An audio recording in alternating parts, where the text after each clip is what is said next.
ഒരു വലിയ തിമിംഗല സ്രാവ് കഴിഞ്ഞ ദിവസം തിരുവനന്തപുരത്തും കോവളത്ത് പനത്തുറക്കടുത്ത് തീരത്തടിഞ്ഞു. ജീവനോടെയാണ്. അതിനെ വളരെ കഷ്ടപ്പെട്ട് തന്നെ മത്സ്യത്തൊഴിലാളികളൊക്കെ ചേർന്ന് അതിനെ കടലിലേക്ക് തിരികെ വിടുകയും ചെയ്തു. പക്ഷേ വരാൻ പോകുന്ന ഒരു വലിയ അപായത്തിൻ്റെ സൂചനയാണോ അങ്ങനെയൊക്കെ കരുതുന്ന മത്സ്യത്തൊഴിലാളികളുമുണ്ട്. നമുക്ക് ആദ്യം ആ കാഴ്ചകളൊന്ന് കാണാം.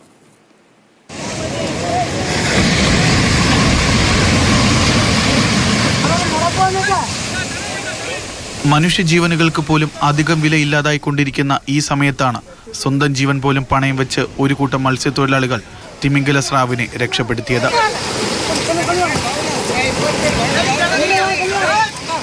രക്ഷപ്പെടുത്തേണ്ട ദൗത്യമായിട്ട് ഇറങ്ങിയപ്പോഴത്തേക്ക് വൈൽഡ് ലൈഫ് ട്രസ്റ്റ് ഓഫ് ഇന്ത്യയെ ബന്ധപ്പെടുകയും അവരെ ഈ കാര്യം ബോധിപ്പിക്കുകയും ചെയ്തു. ബോധിച്ചതിന് ശേഷം പിന്നെ ഇങ്ങനെ ഓരോന്നും രണ്ടും മൂന്നും വന്നുകൊണ്ടിരുന്നു. അവർ ചോദിച്ചു എന്നോട് ഇതിൻ്റെ ഭാഗമാകാമെന്ന് ചോദിച്ചു. പിന്നെ അങ്ങോട്ട് യാത്ര തുടങ്ങി. ഇന്ന് വരെ ഈ ദിവസം വരെ 20 എണ്ണത്തിന് റെസ്ക്യൂ ചെയ്തിരിക്കുകയാണ്. ആഴക്കടലിൽ മാത്രം കാണപ്പെടുന്ന ഇത്തരം വലിയ ജീവികൾ ഇര തേടിയാണ് സാധാരണ തീരത്തേക്ക് വരാറ്. കാലാവസ്ഥ വ്യതിയാനവും ഇതിന് കാരണമാകും. പക്ഷേ ഇതൊരു അപായ സൂചനയായാണ് മത്സ്യത്തൊഴിലാളികൾ കാണുന്നത്. ഇത് നിങ്ങളെ കടിക്കില്ല, ഇതിന് പല്ലില്ല, കുഞ്ഞു മീനുകളെ കഴിക്കാൻ വരുന്നതായിരിക്കാം. കരയിലെത്തുന്നതിന് മുമ്പ് വല മുറിച്ചു വിടുക. ഞങ്ങളെപ്പോലുള്ളവരെ വിളിച്ചു കഴിഞ്ഞാൽ തീർച്ചയായിട്ടും വള്ളവും അവർക്കുള്ള വലയുടെ ഒരു ചെറിയ നഷ്ടപരിഹാരം കൊടുക്കാനും തയ്യാറാണ്.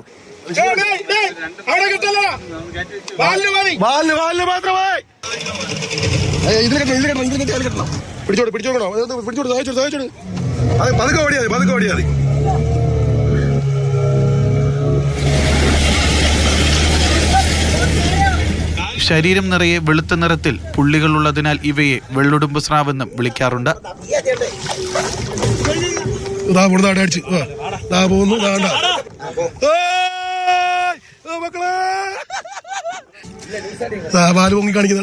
രതീഷ് വെൺപകലിനൊപ്പം ജിബിൻ GB, മാതൃഭൂമി ന്യൂസ്, തിരുവനന്തപുരം.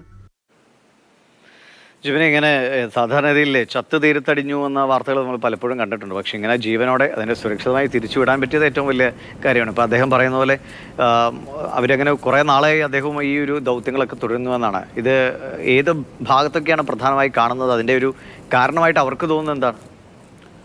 ഡിവിഷ്, നമ്മുടെ തിരുവനന്തപുരം ജില്ലയുടെ തീരപ്രദേശങ്ങളിൽ കഴിഞ്ഞ കുറച്ച് നാളുകളായി ഈ തിമിംഗലം സ്രാവുകൾ കരയ്ക്കടിയുന്നത് പതിവാണ്. ഈ അജിത് ശംഖുമുഖം എന്ന് പറയുന്ന ആൾ, ഇദ്ദേഹം വൈൽഡ് ട്രസ്റ്റ് ഓഫ് ഇന്ത്യയുടെ അസിസ്റ്റന്റ് ഫീൽഡ് ഓഫീസറാണ്. ഇദ്ദേഹമാണ് നമ്മുടെ നാട്ടിലൊക്കെ തന്നെ കടലിന് വേണ്ടിയിട്ടും അതുപോലെ തന്നെ കടലിലെ ജീവജാലങ്ങൾക്കൊക്കെ വേണ്ടി പ്രവർത്തിക്കുന്ന ഒരു ആക്ടിവിസ്റ്റ് കൂടിയാണ് ഇദ്ദേഹം പറയുന്ന പ്രധാന കാരണം എന്ന് വെച്ച് കഴിഞ്ഞാൽ, അതായത് ഡിവിഷൻ നേരത്തെ പറഞ്ഞതാണ്, ഈ തിമിംഗല സ്രാവുകളൊക്കെ ചത്തടിഞ്ഞു, കരയ്ക്കടിഞ്ഞു എന്നുള്ള വാർത്തയാണ് നമ്മൾ പലപ്പോഴും കേട്ടിട്ടുള്ളത്. ഇദ്ദേഹത്തോട് സംസാരിച്ചപ്പോഴാണ് മനസ്സിലാക്കാൻ സാധിച്ച കാര്യം, ഒരു തിമിംഗല സ്രാവ് കരയ്ക്കടിഞ്ഞു കഴിഞ്ഞാൽ നമ്മളിൽ പലരും ഇത് ചത്തുപോയി എന്നാണ് കണക്കാക്കുന്നത്. പക്ഷേ അല്ല, ഇത് ഏകദേശം 12 മണിക്കൂറോളം ഇത് കരയിൽ ജീവനോടെ തന്നെ ഉണ്ടാകും. പക്ഷേ ഇത് നമുക്ക്, അതായത് ഒരു തിരിഞ്ഞ ഇതിൻ്റെ വെള്ളഭാഗം വരുന്ന സൈഡൊക്കെയാണ് നമുക്ക് കാണുന്നത്. അപ്പോൾ അതിൽ ചുവപ്പ് ഭാഗമൊക്കെ, ചുവപ്പ് കളറൊക്കെ തന്നെ പറ്റിക്കഴിഞ്ഞാൽ ഇത് ചത്തുപോയി എന്നുള്ള ഒരു നിഗമനത്തിലാണ് പലരും എത്തി ഇതിൻ്റെ പോസ്റ്റ്മോർട്ടം നടത്തുകയും കുഴിച്ചു മൂടുകയൊക്കെ ചെയ്യുന്നത്. പക്ഷേ ഇദ്ദേഹം പറയുന്നതെന്ന് വെച്ച് കഴിഞ്ഞാൽ അതൊരു തെറ്റാണ്. 12 മണിക്കൂറോളം ഇത് കടലിൽ നിന്ന് കരയിലേക്ക് എത്തിക്കഴിഞ്ഞാൽ ജീവനോടെ തുടരും. അതിനകത്ത് തന്നെ ഇതിനെ തിരിച്ച് കരയിലേക്ക്, നമ്മൾ ഈ ദൃശ്യത്തിൽ കണ്ടതുപോലെ ഇതിൻ്റെ വാൽ ഭാഗത്ത് കെട്ടി ഇതിനെ കടലിലോട്ട് തിരികെ വിട്ടു കഴിഞ്ഞാൽ ഇത് തിരികെ ജീവനോടെ വസിക്കുമെന്നുള്ളതാണ് ഇദ്ദേഹം പറയുന്നത്.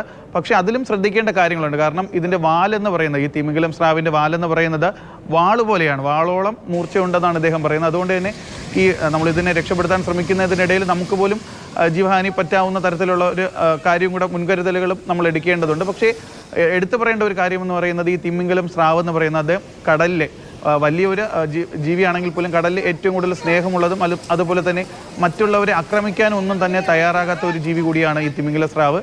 ഇത് പ്രധാനമായും ഭക്ഷിക്കുന്നത് ഈ നമ്മുടെ മത്തി, അതുപോലെ തന്നെ അത്തരത്തിലുള്ള ചെറു മീനുകളെയാണ് ഇത് കൂടുതലായി ഭക്ഷിക്കുന്നത്. അതുകൊണ്ട് തന്നെ ഇര തേടിയാകാം തീരത്തേക്ക് എത്തുന്നതെന്ന് പറയുന്നുണ്ട്. പിന്നെ ഇവർ സംശയിക്കുന്ന പ്രധാന കാരണം, കടലിനടിയിൽ എന്തെങ്കിലും ഇളക്കങ്ങളോ അതുപോലെ തന്നെ എന്തെങ്കിലും അസ്വാഭാവികമായ എന്തെങ്കിലും ഉണ്ടായിക്കഴിഞ്ഞാൽ ഇത് പേടിച്ച് കരയിലേക്ക് വരുന്നതാണ് എന്നുള്ള ഒരു കാര്യം ഇവർ പറയുന്നുണ്ട്. അതുകൊണ്ട് തന്നെ എന്തെങ്കിലും ഒരു അപായം, അതിനുള്ള ഒരു സൂചന നൽകാനാവാം ഇത്തരത്തിൽ ഈ തിമിംഗല സ്രാവുകളൊക്കെ തന്നെ ഇപ്പോൾ ഈ തിരുവനന്തപുരത്തിൻ്റെ